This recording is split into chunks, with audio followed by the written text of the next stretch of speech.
Hello and welcome back to my channel. So today, without wasting any time, let's begin with a wonderful lesson called Suvarnasiddhi and Chakradhara. The Panchatantra is an Asian collection of animal fables in verse and prose. The original Sanskrit work, which some scholars believe was composed in the 3rd century BC, is attributed to Vishnu Sharma. And this story is an extract from the Panchatantra. Vishnu Sharma was an Indian scholar and author who is believed to have written the Panchatantra fables. Suvarnasiddhi told this story to his friend Chakradhara. A big strange bird, Berunda, lived on the banks of a lake called Sangama. He had 2 heads and single body. One day, as he was wandering on the banks of the lake, he found a fruit which was delicious as ambrosia. One of his heads mumbled, "Oh, what a fruit! I am sure the heavens have sent it for me. I am so lucky." So there are 2 friends in this story called Suvarnasiddhi and the other one as Chakradhara. So Suvarnasiddhi is telling a story to his friend Chakradhara. He starts by saying about a story related to a very big strange bird called Berunda. Now Berunda is a 2-headed mythological bird of Hindu mythology thought to possess magical strength. It is used as the official emblem by the Karnataka government. So he says that this strange bird Berunda, it lived on the banks of a lake. And the name of the lake was Sangama. And this, as said, Berunda had 2 heads and it had a single body. One day, when he was wandering, roaming on the banks of the lake, he found a fruit and it was looking as delicious as ambrosia. Now, what is ambrosia? Ambrosia, the food of the Greek and the Roman gods. Or you can say it is something extremely pleasing to taste or smell. So he found this fruit and one of his heads mumbled, said softly, "Oh, what a fruit! I am sure the heavens have sent it for me and I am so lucky to have this fruit." He was so lucky to find that fruit. Hearing this, the second head said, "Oh brother, let me also taste the fruit you are praising so much." The first head laughed and said, "Both of us have the same stomach. It makes no difference whether I eat or you eat it. I shall give it to our beloved. She will be very happy." Berunda thus gave the fruit to his wife, Tatillata. The second head was disappointed at what the first head did. He was waiting for a chance to take revenge. So hearing this, the second head said, "Oh brother, let me also taste the fruit that you're praising so much." Even he wanted to taste that fruit because his brother was praising it like ambrosia. Now, the first head, he laughed and he said, "Both of us have the same stomach. We have one single body.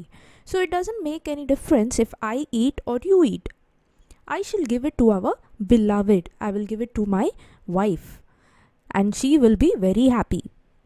So Berunda gave that fruit to his wife Tatillata. Now the second head was very disappointed because what the first head had done.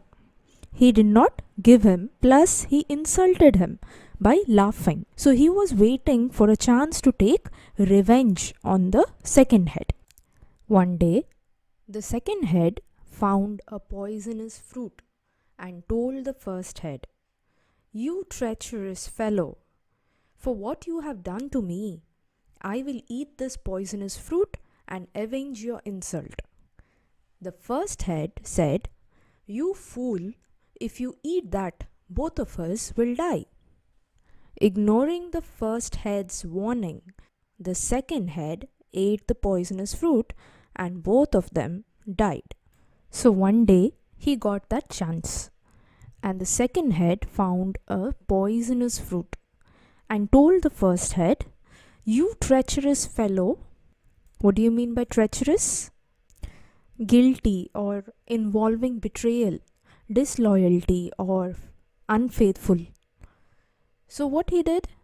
You treacherous fellow, you had insulted me that day because you had not given me that fruit, and now I will eat this poisonous fruit and avenge your insult. I will take revenge on you. So the first head said, you fool, if you eat that, both of us will die, because they both had the same stomach. Now, ignoring the first head's warning, the second head ate that poisonous fruit, and both of them died.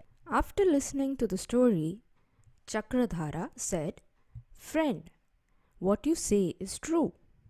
You can go home, but don't go alone. Suvarnasiddhi asked Chakradhara, why should I not go alone? Why should you not? I will tell you a story. Do you know how a boy survived because he heeded his mother's advice and took a crab as his travelling companion? Said Chakradhara. How was that? Asked Suvarnasiddhi, perplexed. Now, after listening to the story, Chakradhara, he said, friend, what you say is true. The story is true. You can go home, but don't go alone. So Suvarnasiddhi was confused. He asked Chakradhara, why should I not go alone? So Chakradhara responded, why should you not? I will tell you a story. Don't you know the story of a boy who had survived because he listened, heeded, means listen, listened his mother's advice and took a crab as his travelling partner. Don't you know about this story? So Suvarnasiddhi was perplexed. Now what do you mean by perplexed? He was confused, puzzled, and he asked, how was that? Thus Chakradhara narrated the story. Brahmadatta lived in a city called Varanavartha with his old mother. One day, when he was planning to travel to another village, his mother told him not to travel alone, but take someone along with him. The boy said that the way to the village was safe and he was leaving on an urgent business. He asked her not to be afraid for him. Knowing that he was determined to go, the mother went to the well in the backyard and took out a crab and asked her son to keep the crab with him during the travel. The boy then put the crab into a camphor box, took the box in a vessel, and set out on his journey. That being summer, the day was very hot and the boy halted and took rest under a big tree. So now Chakradhara narrated the story. He started the story by saying Brahmadatta. He lived in a city called Varanavartha with his old mother. So there was a person, a boy, whose name was Brahmadatta. And one day he was planning to travel to another village. He wanted to go to another village because of some urgent business. Now his mother told him not to travel alone. Instead take somebody along with himself. So the boy said that the way to the village was safe and he was leaving on a business. So there's nothing to be scared of. You don't have to be afraid. Don't worry. Nothing's gonna happen.